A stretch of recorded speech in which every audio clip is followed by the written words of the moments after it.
आप सभी साथियों को मेरा नमस्कार। दोस्तों, पिछले कुछ दिनों से सरकारी कर्मचारियों के बीच ये चर्चा का विषय था कि जो 1 जनवरी 2025 से महंगाई भत्ता दिया जाने वाला है, उसमें 2% की बढ़ोतरी होगी या 3% की। तो फाइनली डिसीजन दोस्तों हो चुका है। आज प्रधानमंत्री श्री नरेंद्र मोदी जी की अध्यक्षता में केंद्रीय मंत्रिमंडल की बैठक हुई है और इस बैठक में 2% महंगाई भत्ता बढ़ाने का ऐलान हो चुका है। केंद्रीय मंत्री श्री अश्विनी वैष्णव जी ने बैठक के बाद एक प्रेस कॉन्फ्रेंस की और उस प्रेस कॉन्फ्रेंस में बताया कि अब सरकारी कर्मचारियों का महंगाई भत्ता 53% से बढ़ाकर 55% कर दिया गया है। आगे उन्होंने कहा कि सरकार ने प्रधानमंत्री नरेंद्र मोदी जी की अध्यक्षता में एक अहम फैसला लिया है। सरकार ने केंद्रीय कर्मचारियों और पेंशन भोगियों के लिए महंगाई भत्ता डीए और महंगाई राहत डीआर में 2% की बढ़ोतरी को मंजूरी दे दी है। यह बढ़ोतरी 1 जनवरी 2025 से लागू होगी और अब कुल महंगाई भत्ता 53% से बढ़कर 55% हो जाएगा। दोस्तों, इस फैसले से जहां 48.66 लाख केंद्रीय कर्मचारियों को फायदा मिलने वाला है, वहीं 66.55 लाख पेंशन भोगियों को भी फायदा मिलेगा।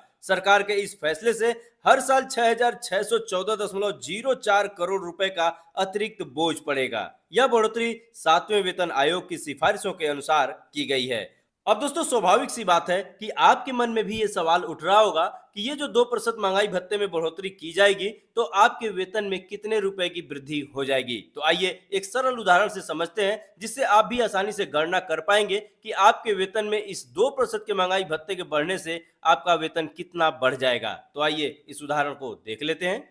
अब दोस्तों, इस गणना को करने से पूर्व सबसे पहले आपको ये जानना होगा कि जो आपको वेतन प्राप्त हो रहा है उसमें आपका मूल वेतन अर्थात बेसिक पे कितना है। यदि आप नहीं जानते हैं तो सीधे आप मानव संपदा पोर्टल पर लॉगिन कीजिए, पेरोल वाले ऑप्शन में क्लिक कीजिए और वहां पे जाके अपने सैलरी स्लिप को डाउनलोड कर लीजिए। उसमें सबसे ऊपर ही बाएं साइड में लिखा हुआ मिल जाएगा कि आपका बेसिक पे अर्थात मूल वेतन कितना है।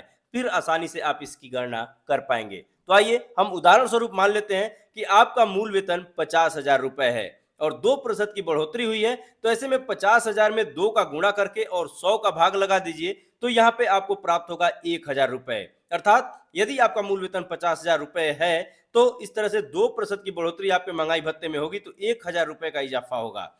अब यहाँ जिन साथियों का एनपीएस कटता है तो उनका 10% की कटौती यहाँ से की जाएगी। तो 1,000 रुपए आपकी बढ़ोतरी हुई है तो इस 1,000 का 10% काटा जाएगा एनपीएस के लिए। तो आप 1,000 में 10 का गुणा करके 100 का भाग लगा दीजिए तो होता है 100 रुपए। ऐसे में 100 रुपए आपका 1,000 में से कट के एनपीएस में चला जाएगा और 900 रुपए जो बचेंगे वो आपके वेतन के साथ दिया जाएगा। तो दोस्तों, इस प्रकार से जब आपका मूल वेतन मिल जाएगा, बेसिक पे आप अपना जान जाएंगे, तो ठीक इसी प्रकार से 50,000 की जगह पे अपना मूल वेतन या बेसिक पे करके और ठीक इसी प्रक्रिया को करेंगे तो आप बड़ी सरलता से जान पाएंगे कि इस 2% की बढ़ोतरी का आपके वेतन पे क्या प्रभाव पड़ेगा, आपका वेतन कितना बढ़ जाएगा। तो दोस्तों, वीडियो अच्छी लगी हो तो लाइक कर दीजिएगा। ऐसी खबरों से आप अपडेट रहना चाहते हैं तो इस चैनल को अभी सब्सक्राइब कर लीजिएगा। मिलते हैं अगले वीडियो में किसी नए टॉपिक के साथ, तब तक के लिए नमस्कार।